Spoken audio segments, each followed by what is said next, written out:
Good morning and welcome to the Tyson Foods fourth quarter 2024 earnings conference call. All participants will be in listen-only mode. Should you need assistance, please signal a conference specialist by pressing the star key followed by 0. After today's presentation, there will be an opportunity to ask questions.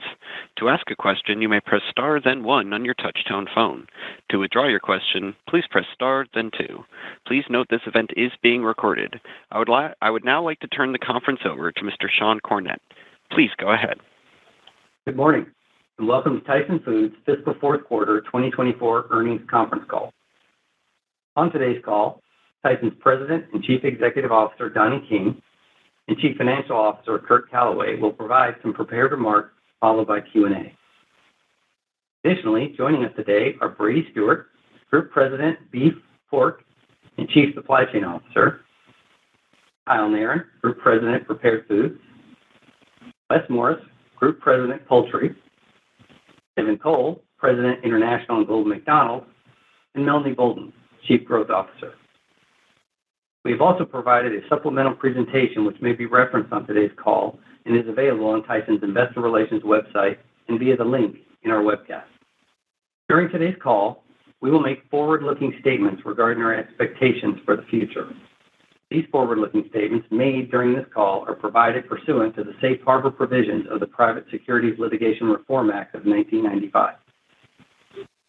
Forward-looking statements include all comments reflecting our expectations, assumptions, or beliefs about future events or performance that do not relate solely to historical periods. These forward-looking statements are subject to risks, uncertainties, and assumptions which may cause actual results to differ materially from our current projections.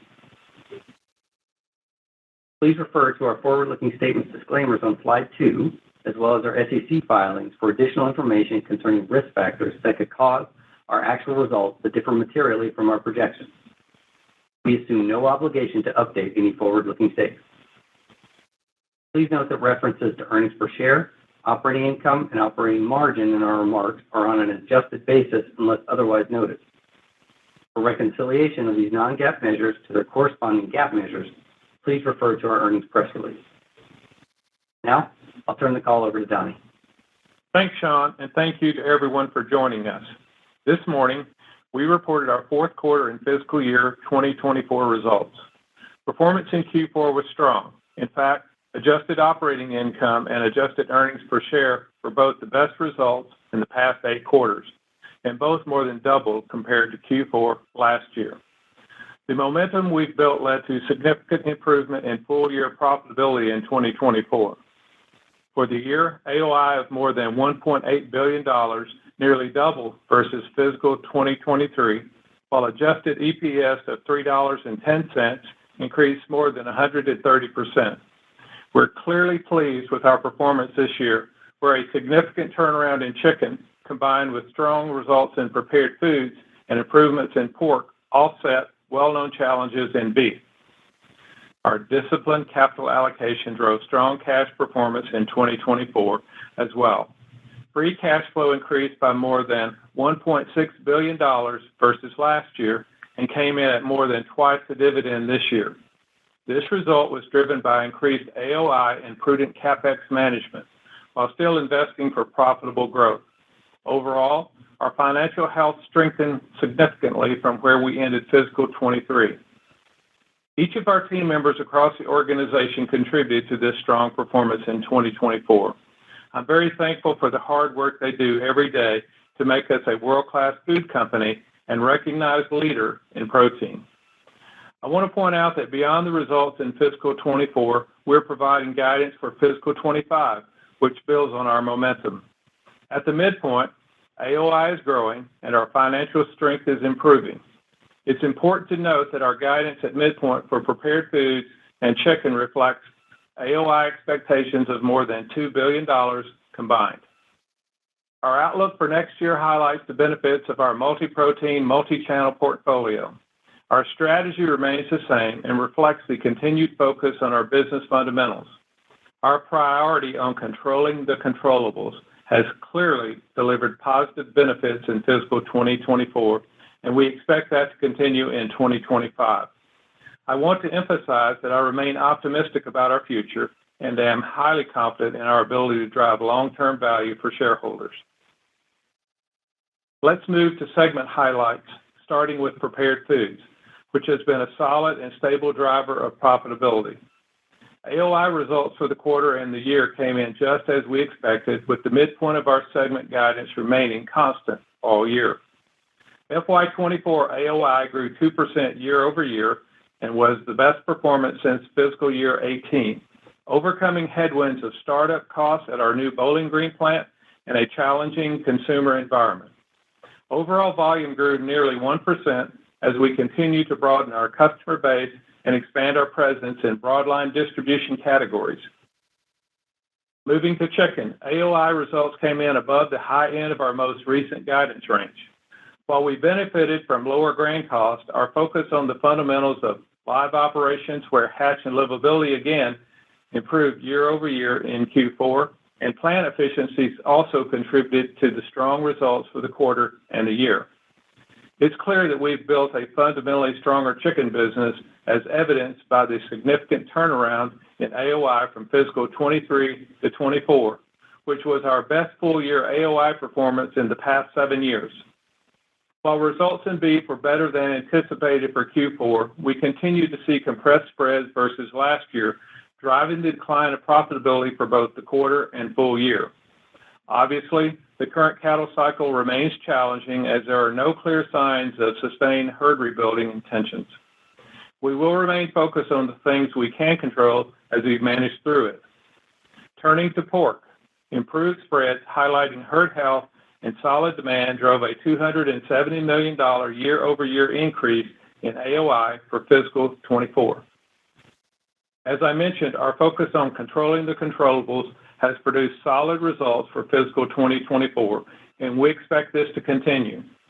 We have 5 strategic enablers that drive our priorities for 2025 and beyond. This is our roadmap for success, and we're building on this foundation. Let's look at our enterprise priorities for 2025. Operational excellence never gets old or goes out of style. For us, a key element of operational excellence is gaining enterprise scale and unlocking savings in our controllables by modernizing our operations and driving performance to standards. You've seen the benefits of this in our results for 2024, and we've embedded this approach in our guidance for 25 across the business with a noticeable impact in prepared foods. As we are in service to our customers and consumers, we are building on our iconic brands to value up our core proteins. We have 3 of the top 10 brands in protein, behind Tyson, Jimmy Dean, and Hillshire Farm. While our brands are healthy, we have opportunities to expand our household penetration by better serving consumers with innovation for new meal occasions, categories, and channels. One of the ways we will achieve our strategic goals is by investing in our digital capabilities, utilizing big data, predictive analytics, and artificial intelligence for better decision-making and outcomes. Our data and digital delivery priority enables improved yield and mix across many of our operations and is important as we modernize customer engagement and drive consumer insights. We are accelerating digitalization in our end-to-end demand and supply planning, becoming platform-driven with an exception management strategy that optimizes working capital. Capital allocation is an important strategic priority that unlocks fuel for the enterprise. As Kurt will elaborate on shortly, we made tremendous strides in our cash management in 24, and we plan to be just as disciplined in 25, with a continued focus on managing CapEx and working capital to drive free cash flow. Importantly, we're focused on team member development as the foundation of our planned delivery and to build on our strong history of our winning culture. With these strategic priorities outlined, let's move to our segment priorities for the next year, starting with prepared foods. There is significant opportunity to drive profitability in prepared foods by operating with an increased level of discipline, increasing throughput and yield by performing to standards, eliminating waste, reducing complexity, and continuing to improve service levels. Our focus on data analytics drives insight into consumer preferences as well as disciplined investment to support and grow our core products and drive innovation. As an example, Jimmy Dean is one of our strongest brands, but there is still room to expand its appeal and market opportunities in adjacent morning eating occasions. To capture trends towards spicier foods and convenience, we recently launched Spicy Chicken Honey Biscuits, a restaurant-quality breakfast sandwich. We previously mentioned the success of our grill cake platform, which has strong customer adoption and repeat rates. We're leveraging the success of these innovations and further leaning into our other top-performing SKUs to capture opportunities to expand distribution. Moving to chicken, there's no clear demonstration of the benefits of operational excellence than the efficiencies we drove in chicken in fiscal 24. We plan to sustain and improve our live and plant operations and maintain a disciplined S&OP process in 2025. As you've seen, when our live operations are running well and our demand plan is more accurate, we can operate much more efficiently while better servicing our customers and reducing inventory, all in support of generating more stable and predictable results. At the heart of our strategy lies a commitment to long-term partnerships with strategic customers. By fostering these collaborations, we ensure stable demand for our products and create mutually beneficial win-win relationships focused on growing the category with our customers. Next, I want to touch upon how we can build value through investments in our branded and value-added chicken portfolio. Tyson holds the number one brand position in value-added chicken across both retail and food service. Over the past year, we've made significant investments to enhance and expand our portfolio of high-quality, innovative, and convenient products. We're also excited to debut our revitalized packaging, which reflects Tyson's relentless focus on quality and generates consumer excitement. The new packaging rollout in October coincides with the launch of our new Tyson branded advertising campaign, Always Been Tyson. More broadly, our fully cooked portfolio is a high ROI area where we will continue to deploy capital to expand our market presence and maximize returns. For example, we accelerated the ramp-up of our new Danville facility this year and are now exploring our next Danville scale operation. This approach not only strengthens our financial performance, but also solidifies our competitive positioning in the industry. As you know, our beef business is challenged by the dynamics of the current cattle cycle. Our focus for FY25 and beyond is to build a best-in-class operation so that we are well prepared when the cycle turns, as we fully believe it will. At the same time, we continue to align every aspect of our operations from procurement, where we are strengthening our relationship with key suppliers, to production and distribution to meet customer and consumer demand. In addition, we continue to improve our cost structure with tight spend management and increased efficiencies while enhancing yield and mix to add value.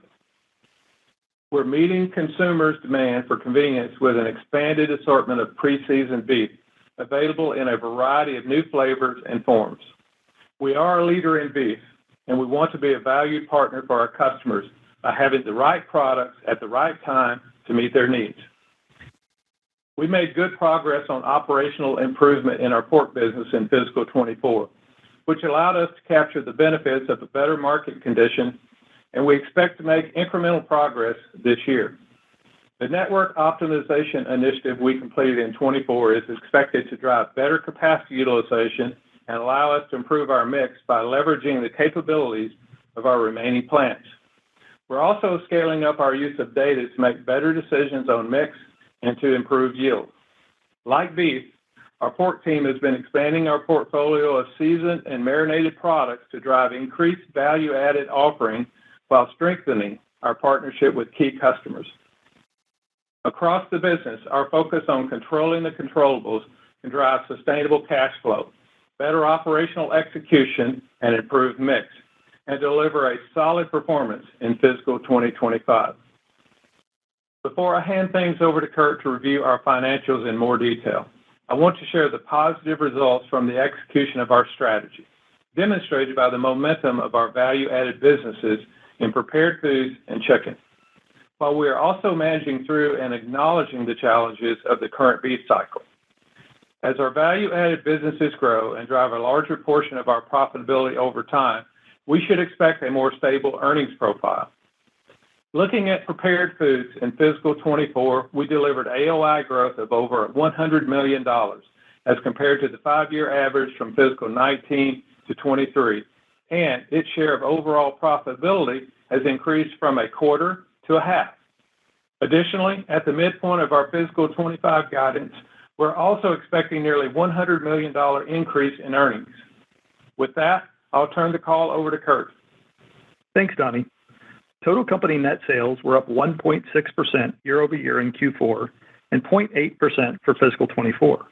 Beef and chicken were the primary drivers for the quarter, while beef and pork led the sales increase for the full year, partially offset by chicken. Q4 adjusted operating income of $512 million, margin of 3.8%, and adjusted EPS of 92 cents were the strongest quarterly results this year, all more than doubling versus Q4 of 23. And as Donnie mentioned, the best performance in the past 8 quarters. Full year AOI of more than $1.8 billion, nearly doubled, and adjusted EPS of $3.10 grew over 130%. Significant improvement in chicken profitability was the largest driver of year-over-year growth for both the quarter and the full year, with contributions from prepared foods and pork offsetting declines in beef. Now let's review our segment results for Q4. In prepared foods, Q4 revenue declined 1.2% versus last year, driven by lower retail volume. It's worth noting that we continued to make progress in total volume growth outside of retail in both Q4 and fiscal 24. As we expected, AOI in Q4 increased noticeably year over year, benefiting from lower raw material costs, operational efficiencies, and reduced MAP spending as we have focused on reducing inefficient support costs. These drivers also contributed to the best full-year AOI performance in the past 6 years, overcoming startup costs and unfavorable mix. Moving to chicken, sales in the quarter increased 2.3%, inclusive of a legal contingency accrual recorded in Q4 last year. While volume declined modestly year over year, it grew approximately 1% versus Q4 of fiscal 22, as we continue to better align supply and demand. AOI increased $281 million versus last year to $356 million. Lower input costs, net of pass-through pricing, and improved operational efficiencies and execution drove the growth in AOI. For the year, chicken AOI improved by nearly $1.1 billion, leading to the strongest AOI performance since fiscal 17. In beef, revenue was up 4.6% year over year in the quarter, primarily due to volume, driven by higher average carcass weights and higher head throughput. While revenue increased, AOI decreased, primarily reflecting compressed spreads as expected. Moving to pork, Q4 revenue decreased 3.7%, driven by lower pricing on drop credit items, partially offset by increased volume. AOI increased $27 million year over year, benefiting from improved operational execution. For the full year, AOI increased $270 million, highlighting improved spreads. Shifting to our financial position, our commitment to disciplined capital allocation remains constant.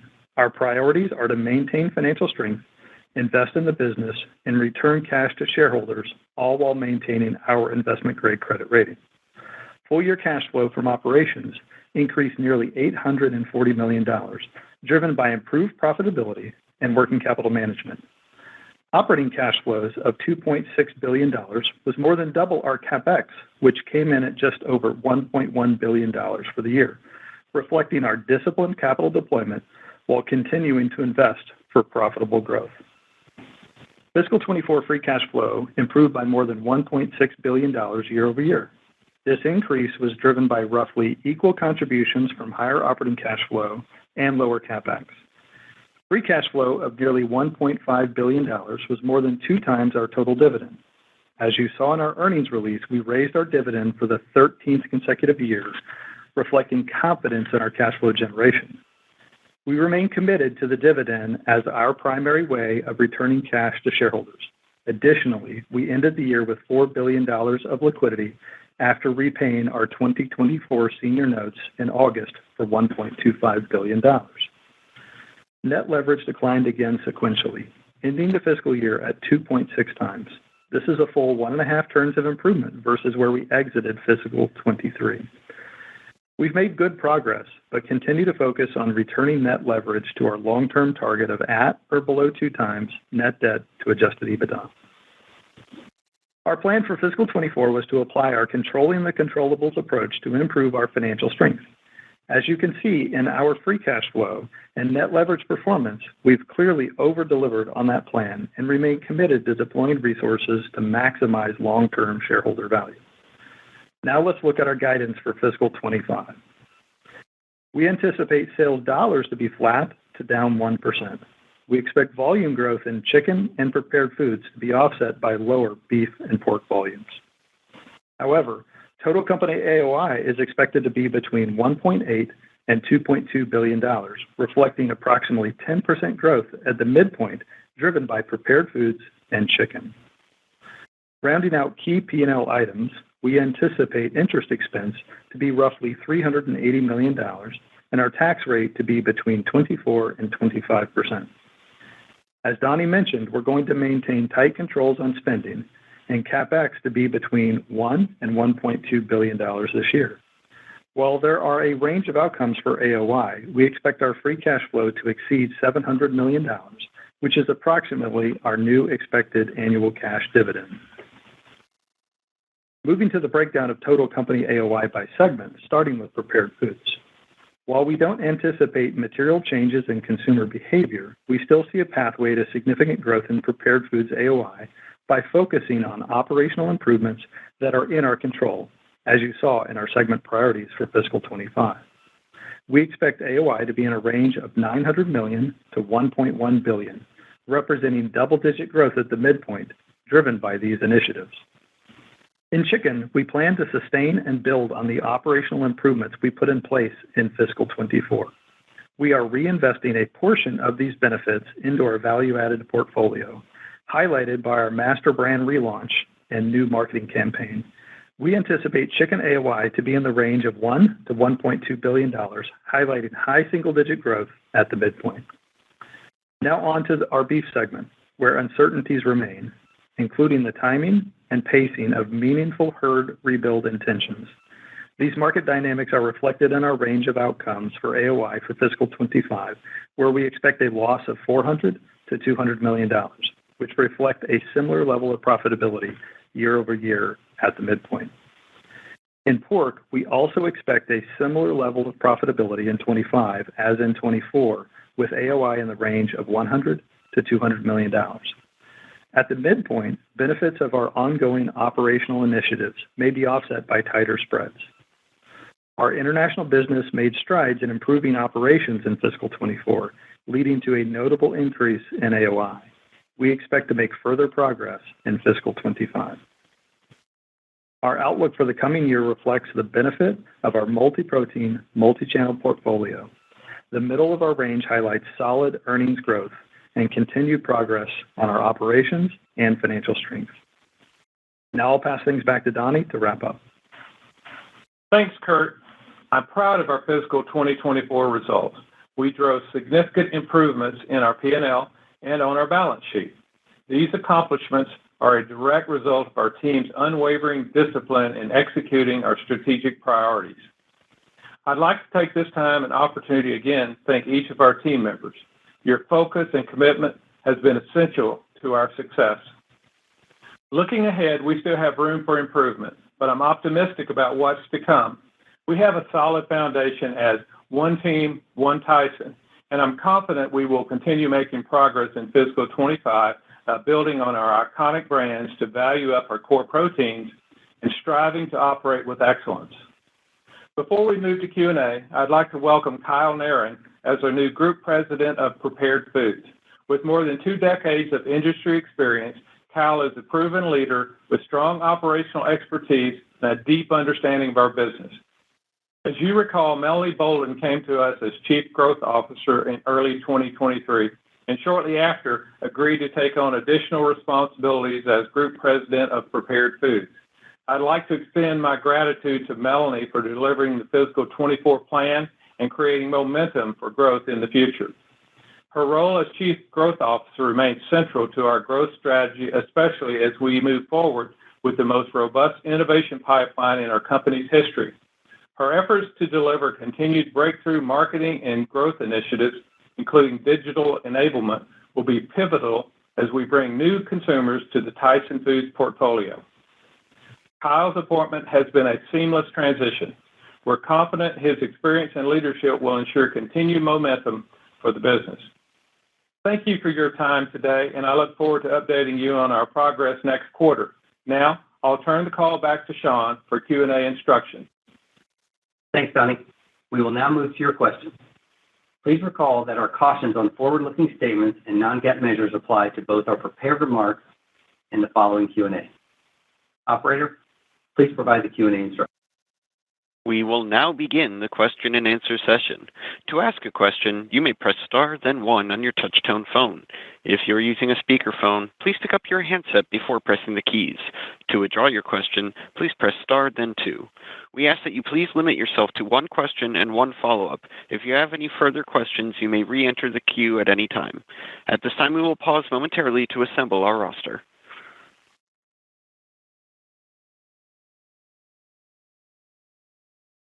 Our first question comes from Ben Torer of Barclays. Please go ahead. Yeah, good morning, and thanks for taking my question. Donnie, team, congrats on a good finish of fiscal 24, first of all. So along the lines, I mean, Q4 obviously was very strong, and the full year came in even a little bit better than you expected. You're still calling for some nice growth looking into 25. So Donnie, maybe help us unpack a little bit the puts and takes within your outlook for 25 and maybe in a little bit more detail what gives you confidence of growth into next year. That would be my first question. Sure, and thank you, Ben, and good morning, everyone. Let me start with just saying how pleased we are with Q4 and the full year of 2024. We continue to see the benefits of our multi-protein portfolio, where chicken, prepared, pork, and international are offsetting the headwinds in beef. In Q4, momentum continues to strengthen. We saw significant cash generation with free cash flow more than 2 times our dividend and substantial reduction of net leverage ratio to 2.6 times. In FY24, and this is why you should be confident, those enterprise priorities continue to deliver results. Our focus on operational excellence are delivering best-in-class operations by gaining efficiencies and eliminating waste. Our focus on the customer and the consumer is allowing us to strengthen our iconic brands to expand reach and deliver innovation for new occasions. Our focus on data and digital tools allows us to use big data, analytics, and AI to improve operational decision-making and drive consumer insights and ultimately actions. Our focus on capital allocation is improving cash flow by managing CapEx and working capital. Our focus on team member development is foundational for our culture and delivering our plan. We expect prepared foods and chicken each to deliver approximately 50% of our AOI in fiscal year 25, a significant shift to a more valuable mix. Approximately 10% of our AOI growth in FY25 at midpoint is driven by prepared foods and chicken. Now into each of the segments, a little color there. In prepared foods, AOI performance was the best full year since 2018. Would expect FY25 AOI to have double-digit profitability growth at midpoint. In chicken, best full year AOI performance since fiscal year 2017. Market tailwinds and operational improvements driving results. Would expect FY25 AOI to have high single-digit profitability growth at the midpoint. In pork, better spreads and improved performance drove significant year-over-year AOI increase. Would expect similar profitability at midpoint in 25. In beef, spread compression continues, driven by tight cattle supply, but would expect similar profitability at the midpoint. In international, a nice AOI performance taken with the 4Q one-time adjustments. Would expect FY25 AOI performance to continue to improve as execution and capacity utilization improve. In total, would expect FY25 AOI growth to be 10% at midpoint on a range of $1.8 billion to $2.2 billion. Now, 5 key takeaways from Q4 and as we think about 25. We will continue to shift our mix from core protein to branded value added. Number 2, we will increase household penetration in branded and value added. Number 3, protein is part of every healthy diet, and protein is a clear winner in food. Number 4, we will improve the returns on our invested capital and create shareholder value. And number 5, we will execute with excellence in all that we do. In terms of just one adder here, in terms of volume for the year, we expect beef, based on tight cattle supplies, volume to be down slightly. Pork, because of some of the network optimization, should be down slightly. We would expect increases in volume in prepared foods, chicken. So that's the breakdown on the mix. With that, I'll turn the question back to you, Ben. All right, that was very complete, guys. Just one quick one on chicken, and this is really just like kind of maybe stretching a little bit the expectations here. If we go back 12 months in time, you were like kind of looking for maybe up to $700 million in AOI for chicken, and then it turned out to be more than $1 billion in FY24. So as we think about this, and obviously how the market conditions performed over the last couple of months and quarters now, how much of that do you think you can potentially carry over, and what are potential upside scenarios that would take you even beyond the current chicken outlook of, call it maybe $1.2 billion at the higher end? Ben, I would just say we have a fundamentally different and better chicken business than we had even a year ago, certainly 2-3 years ago. But our guidance for 25, the range is from $1 billion to $1.2 billion, which is really a high single-digit growth at midpoint. We're doing that at the same time we're investing back in the business with the new ad campaign, product innovation, and so forth, something on the order of about $100 million. So with that, Wes, you want to add it? Yeah, I'd love to. Ben, thank you for the question, and let me give you a little background so that it'll clear up a little bit, and I'd like to answer specifically your question around 25.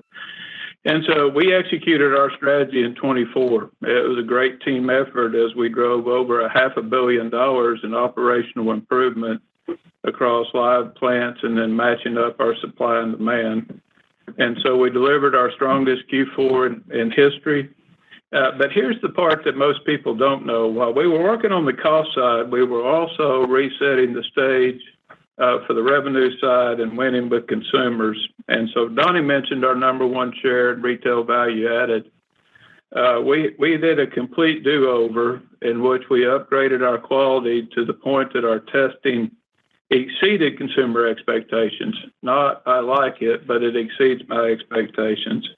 We've got a big innovation pipeline in both experimental and better for you. And experimental's form and flavor, what I call where food meets fun. And then the better for you is capitalizing on the protein content. We upgraded our packaging, and it's based on basic decision trees of Shoppers Shop, brand, and then form and flavor. Donnie referenced our new advertising campaign, and what's exciting about that is that campaign resonates with our core shopper, but just as importantly, it resonates with a younger shopper, creating sustainability of demand over time. And so we do have a stronger business and an impressive leadership team. We're well positioned into 25 and beyond to have a successful, sustainable business. And let me make one more comment about commercial, because that's something we've not talked about on the calls, and a big step change going into 25. Our speed and improvement and go-to-market has been greatly increased, and so business growth and R&D are a highly functioning team to not only understand unmet consumer needs, but to create products and get them to commerce quickly. We've got the strongest pipeline of new products that I've seen in my career across any segment. And so with that, let me transition to your question around 2025 outlook and how good's the number. And let me start with, hey, last year my team surprised me with the speed and intensity of the improvement, right? So yes, we did say 700, and we continued to perform faster and better than I anticipated. We think we've got good balance, good analytics, and good insight into what 2025 looks like. I'm very encouraged by 2025 as we've got a good team, we got better fundamentals, overarching markets appear stable. We've got a performance improvement plan more than offsetting inflation. Then we'll spend around $100 million driving that mix change of value added. And while our volume looks a little soft last year, our fully cooked mix was up 5%. So we've already started that mix adjustment to improve profitability. And so all in all, we got a better cost structure. We got strong value-added go-to-market hitting with a lot of intensity in 25. And so our guidance based on current market outlook, understanding we're more insulated than most companies, I feel good about. Now, we also think we're realistic about the macroeconomic impact of, total demand, what's the industry supply potential, any impact to exports, ongoing weather patterns, which seem to be more frequent, and feed costs and global feed stocks. And so we feel very good that based on what we know, our guidance is more accurate than any time in the past. Perfect. Thank you very much. Congrats again. Thank you. Our next question comes from Heather Jones of Heather Jones Research. Please go ahead. Good morning. Congratulations on the quarter. Good morning, Heather. Good morning. My first question is a follow-up to Ben's. As far as on the chicken guide, y'all have made a lot of changes in your operations there. You sold some complexes. So I was just wondering if you could give us a little more specificity as far as your year-on-year growth for that segment. How much of that is, things that Tyson can control as far as cost savings, more productivity, and how much is it you're assuming as far as the overall market dynamics? Sure. I will tell you that the chicken business is performing. Wes just a moment ago talked about a number of those things. But think of this as a continuous mindset, a continuous improvement mindset, operational excellence. Those are the gifts that keep on giving, if you will. And, for us, that's not going out of style. And, we'll do many of those same things as we, here in 2025. We're off to a good start in 25. Wes, why don't you touch on some of the specifics around controllables? Yeah, I think in an effort to keep it fairly simple, if you use 2023 as a baseline, we have materially made a step change that have nothing to do with markets of over $500 million, right? We know where the continuous improvement opportunities are from there, so I'm going to bake in another 185 that has nothing to do with markets. And so we made a major step change that regardless of meat values or corn values, those fundamental improvements are worth between $500 and $700 million a year. That's super helpful.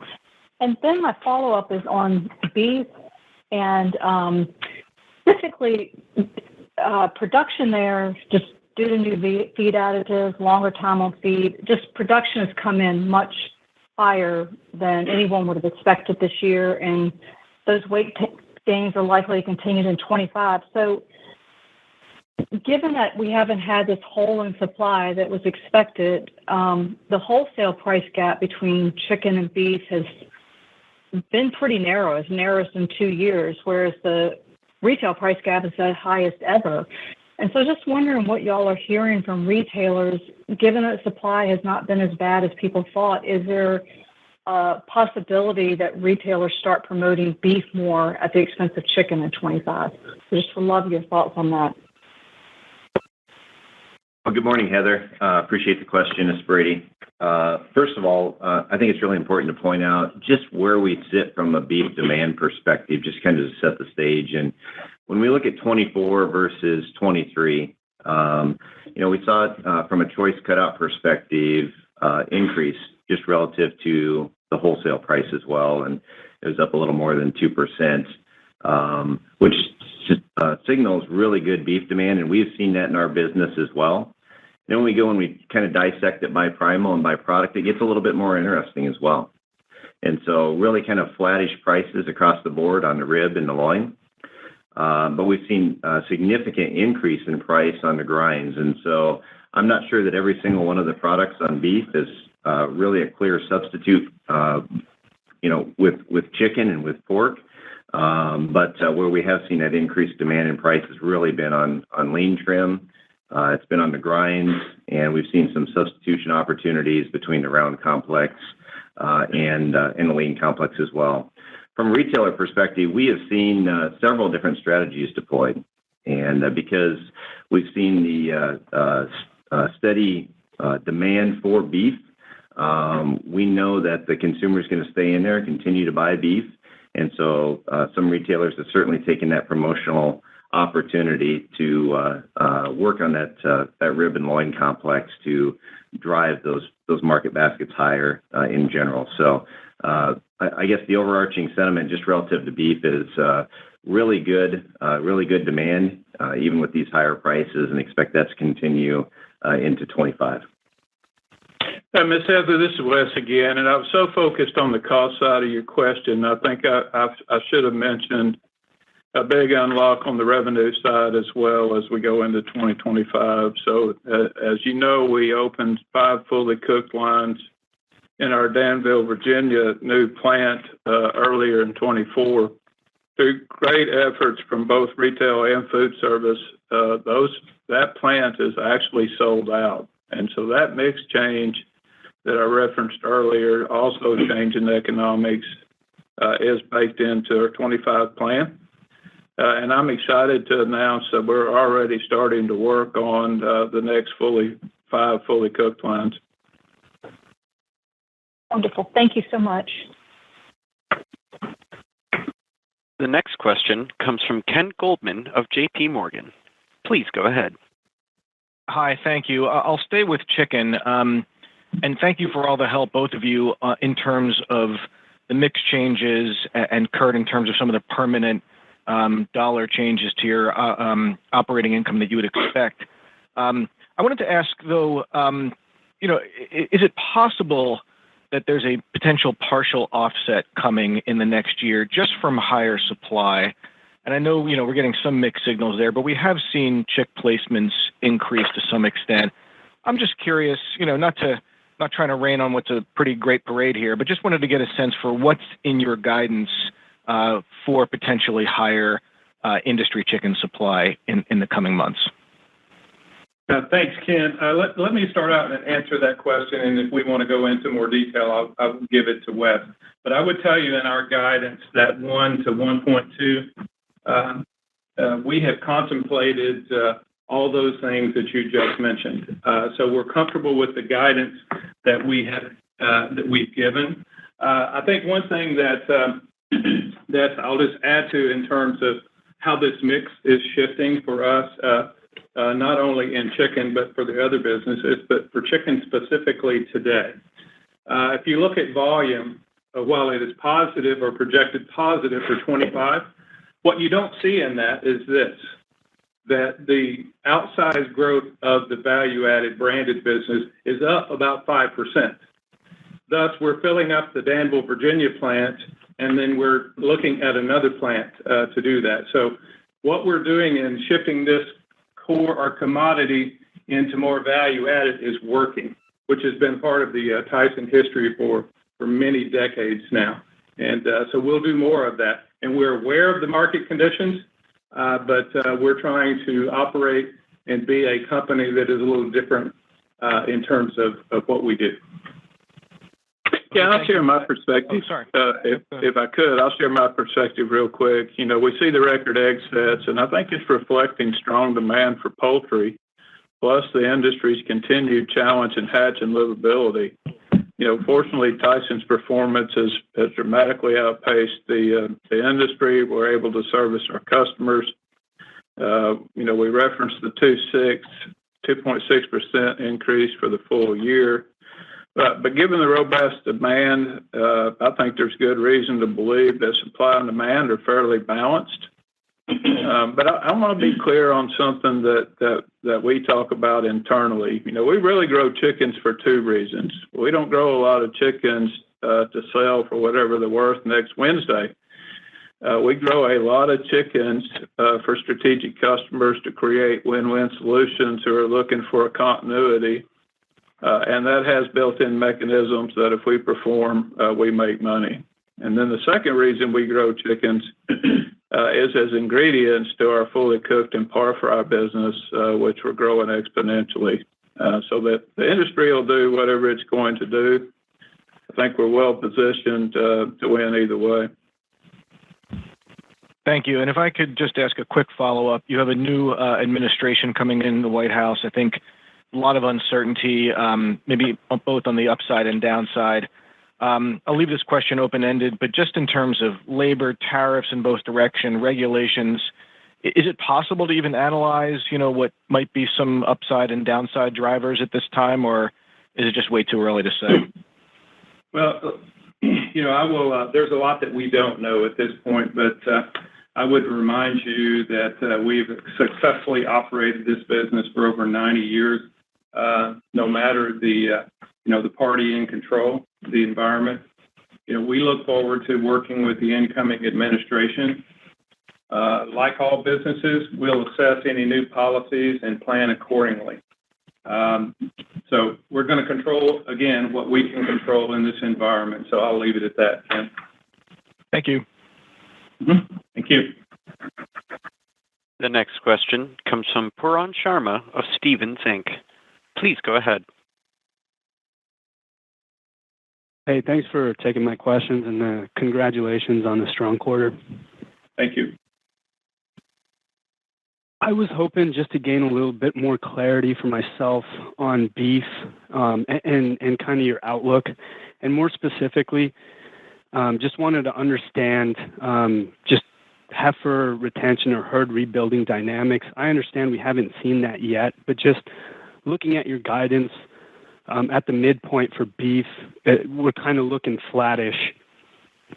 My understanding is if you see signs of heifer retention, you are going to see the number of head going to slaughter plants going even lower, which fundamentally to me would put more compression on margins.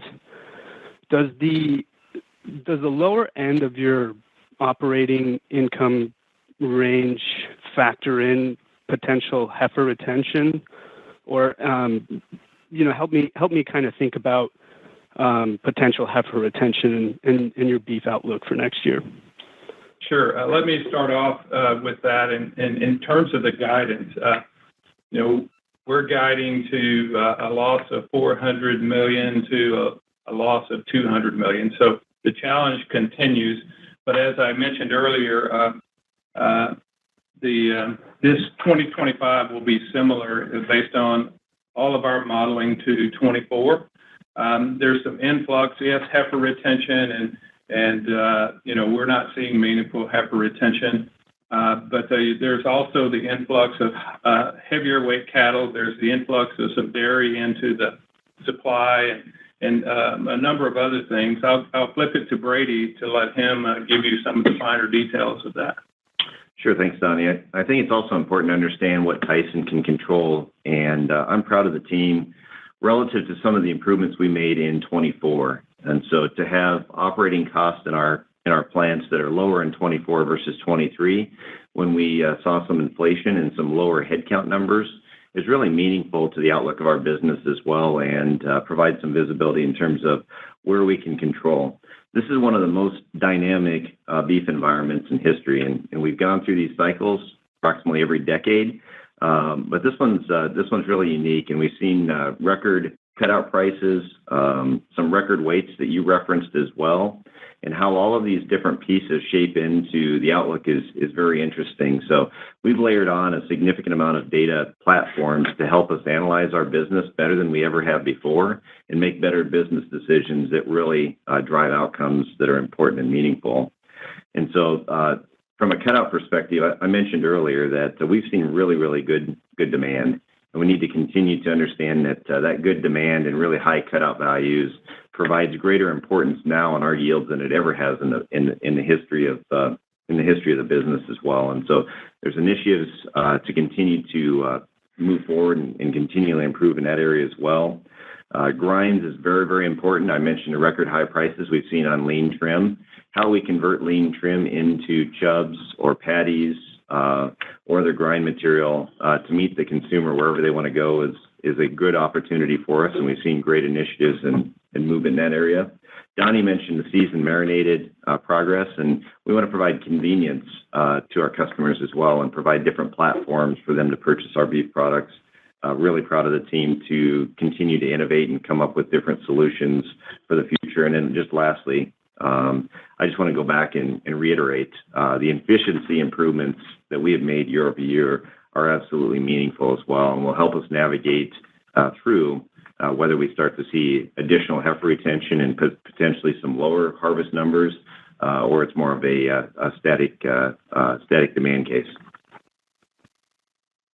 Great. No, I appreciate it. Thanks for the color. I guess for my second question, just kind of wanted to shift over to the work you've done to optimize your network. If maybe you could just remind us of all the work that you have done, how many plants you've closed, and then do you see further kind of work being done? You guys are really kind of seeing benefits from operational excellence. So just want to kind of get a sense for how you're thinking about it in the future. Sure. Great question. And I won't hit on every specific location, but I will tell you how we start. We start with controlling the controllables in the business. And then we began, as many have talked today, about executing with excellence. We simply want to be best-in-class operations end-to-end. I don't care if it's chicken, beef, pork, prepared, international, or a function across Tyson Foods. So let's start with that. So when we look at the network, we consider a number of things. We consider the age of the asset. We consider the profitability of an asset. We consider the scale of an asset. We consider how competitive it is in the marketplace. Can it win? And we also then look at what future capital would be spent on that particular asset. And as we run all these things through a funnel, we make a long-term decision. And I must tell you, these are always challenging, painful decisions to make. But I think we have demonstrated the ability to look everywhere, to challenge ourselves to be the best, and then make decisions accordingly based on what we find.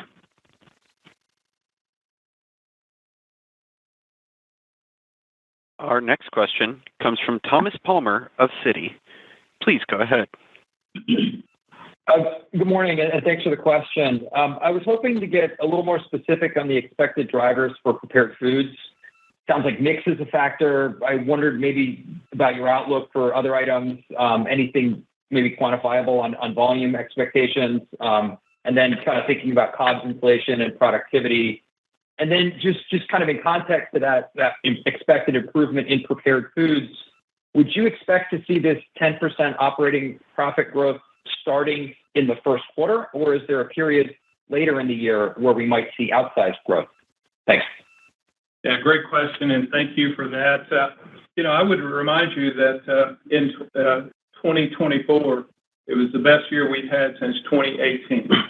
I've said on this call before, that there's upside to our prepared foods business.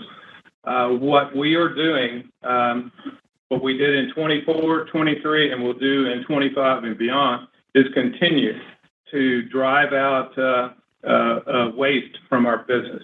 We'll continue to connect with that consumer and our customer with new and meaningful innovation. I've talked about what protein impact is and where it sits relative to inside the category of food. But we're literally pulling every lever within prepared foods. We're already seeing benefit of that. We saw it in 24. We see that momentum continuing in 25 and beyond. And a reminder, we're at midpoint. We are expecting a 10% growth from 24 to 25. Now let me introduce you to Kyle Narin, who now leads our prepared foods business. Thank Melanie for outstanding 2024. And Kyle, give us a little more color relative to the question. Yeah, thanks, Donnie, and thanks, Thomas, for the question. As I look at 24, we were entering the beginning of our multi-year strategy focused on operating our business with discipline. And that's exactly what we did. As Donnie mentioned, the best performance in 6 years and in line with expectations. I guess I'd start by thanking all of our team members for their contribution to the improvements that we recognized in 24. The key drivers for that performance were really along three pillars. Our operational performance is delivering tangible results. We experienced significant improvements in yield and throughput. Our service levels improved over 170 points year over year. Distressed sales down 26%. When you look from a commercial execution perspective, we're delivering some sizable wins. We continue to see distribution increases across our core business, gaining over 240 TDPs on our core items that have proven to add value to our customers and consumers. We continue to see momentum from an innovation perspective relative to the launch of our Jimmy Dean griddle cakes and our chicken biscuit. We continue to realize increased distribution on those items on the backs of high trial and repeat rates. And then we continue to leverage our data and digital to drive promotional efficiency and long-term share growth. And so as I wrap that up, Thomas, and I think of the momentum we carry into 25, which would be year 2 of this multi-year strategy, I would just call out that over 100% of the step change in profitability is built on controllable improvements. Those key drivers will remain unchanged. We will continue to be focused on the growth initiatives that I mentioned on core distribution and launching items from our robust innovation pipeline. And from an operational perspective, we are laser focused on our performance to standard. We'll continue to focus on running our assets at standard on every line every day. We'll continue to be focused on reducing complexity and eliminating waste. And so, again, expect to carry that momentum from that we gained in 24 into 25 as we continue to execute this multi-year strategy. And Tom, this is Kurt. I might add just on top of Kyle as well. Part of your question, I think, was around kind of the cadence that you might see it materialize. I think this would be a year where it might be a little more balanced across the year, different than kind of more of our historical norms, a little bit of seasonality, which is really what Kyle was speaking about relative to the operational efficiencies we continue to gain throughout the year.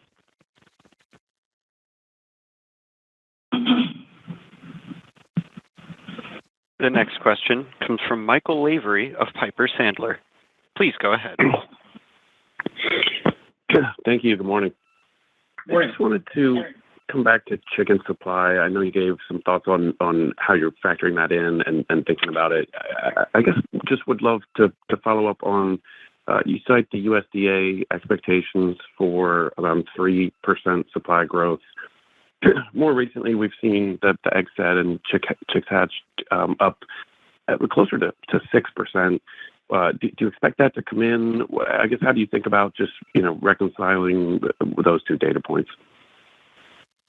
Yeah, I'll be glad to take that. And good morning, Michael. The industry's continued challenges on both hatch and livability. These increased egg sets and chicks placed physically aren't making it to the processing plants. And so that That makes a big difference. It's been a much tougher grow-out environment between avian influenza, metapneumovirus, and so I think you'll continue to see that disconnect as we go through 2025.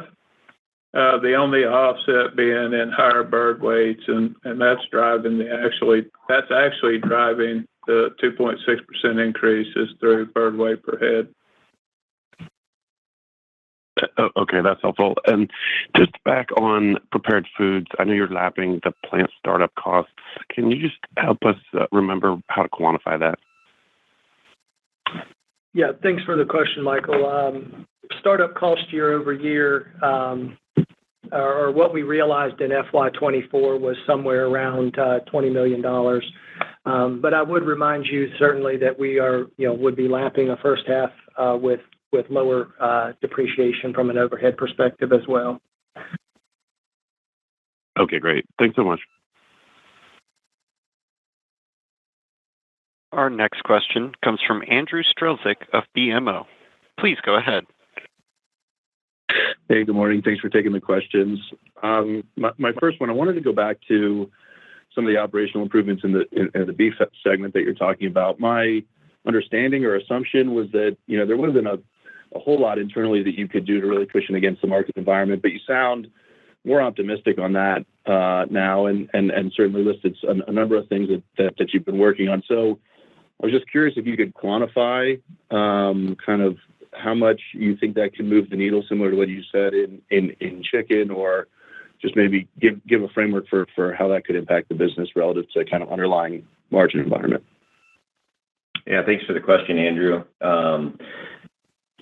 Just relative to how we look at the business, 85% of the business really is somewhat uncontrollable relative to these market spreads. And so that obviously provides some outsized weighting. But when you talk about the amount of resources that we deploy from a labor perspective, the amount of opportunity we have at $3 plus cutouts to continue to improve on yield, it's certainly meaningful on how we push forward and move forward in the business as well.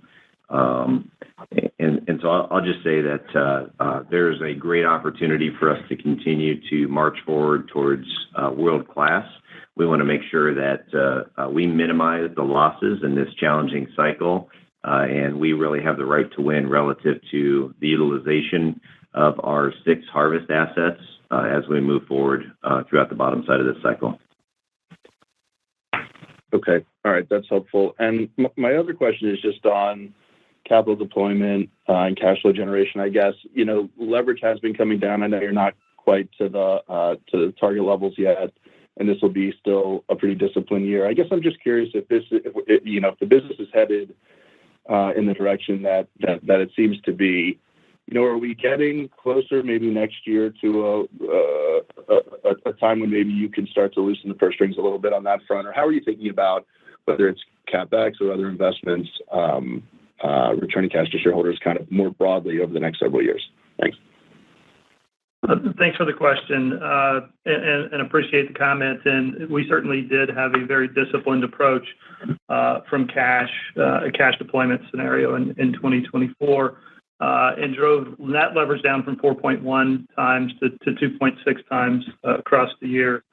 But we did still invest $1.1 billion in CapEx.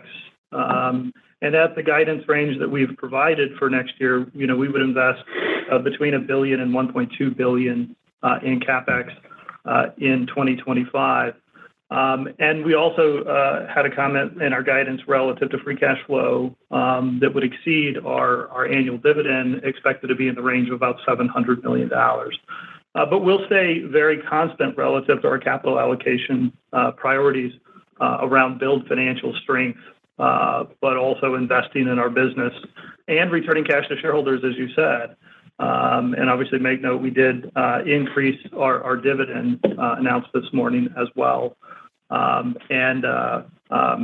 Very proud of the accomplishments we've made, but we stay committed to our investment-grade credit rating and our long-term target leverage of at or below 2 times. So, Andrew, if I could, just maybe add one additional comment just to make sure the takeaway from the first question I answered this morning. We will continue to spend capital and return money to shareholders, but one of our focal points right now is to improve the return on the capital that we have already invested. And so there's a lot of upside in that, and so that's also a priority as you think about this in terms of the whole mix. Got it. That's very clear. Thank you very much. This concludes our question and answer session. I would like to turn the conference back over to Mr. Donnie King for closing remarks. Thanks for your continued interest in Tyson Foods, and we look forward to speaking with you again soon. The conference has now concluded. Thank you for attending today's presentation. You may now disconnect.